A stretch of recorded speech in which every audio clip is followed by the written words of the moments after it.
என்னோட பைக்குக்கு இப்படி ஆகும்னு நான் கொஞ்சம் கூட நினைச்சு பார்க்கல. இப்படி என்னாச்சுன்னு தானே கேட்குறீங்க?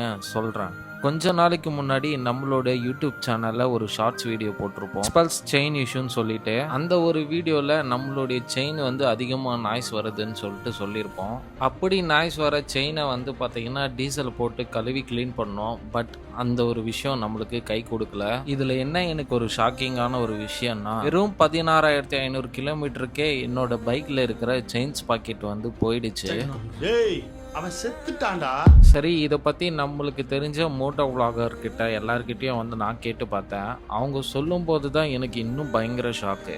வெறும் 16,500 கிலோமீட்டருக்குலாம் செயின்ஸ் பாக்கெட் வந்து போகாது, 22,000 கிலோமீட்டர் வரைக்கும் செயின்ஸ் பாக்கெட் யூஸ் பண்ணலாம்னு சொல்லிட்டு சொன்னாங்க. நானும் என்னோட மெக்கானிக் கிட்ட கேட்டு பார்த்தேன். அவங்களும் வந்து செயின்ஸ் பாக்கெட் போயிடுச்சுன்னு சொல்லிட்டாங்க. புதுசாக செயின்ஸ் பாக்கெட் வாங்கலாம்னு சொல்லிட்டு இருக்கேன். நம்மளுடைய பைக்குக்கு என்ன செயின்ஸ் பாக்கெட் வாங்கலாம்னு சொல்லிட்டு நீங்கள் கீழே கமெண்ட் பண்ணுங்கள்.